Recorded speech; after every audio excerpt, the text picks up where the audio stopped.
আল্লাহ রাসূল সাল্লাল্লাহু আলাইহি ওয়াসাল্লাম বলছেন, ইয়াকুলু ওয়াল্লাহি মা দুনিয়া ওয়াল আখিরা, দুনিয়াবী জীবনের চেয়ে পরকালীন জীবন অধিক অধিক বেশি উত্তম। এই ব্যাপারে উদাহরণ দিচ্ছেন যে মিসলামা মিসলামা ইয়াজাল আহাদুকুম ফিল ইয়াম্মা, কোন ব্যক্তি যদি তার আঙ্গুলটা যদি সাগরের মধ্যে বা পানির মধ্যে যদি প্রবেশ করায়, সুবহানাল্লাহ মিয়ারজি, কতটুকু পানি নিয়ে আসলো? অবশ্যই অল্প একটু পানি নিয়ে আসলো। এই যে অল্প একটু পানি নিয়ে আসলো, এটা হলো দুনিয়া।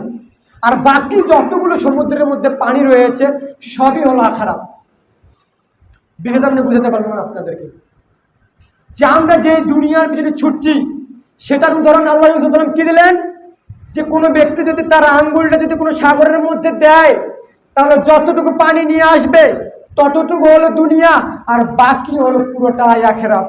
তবুও আমরা বুঝতে পারি না যে পরকালীন জীবনকে কতটা গুরুত্ব দেওয়া উচিত।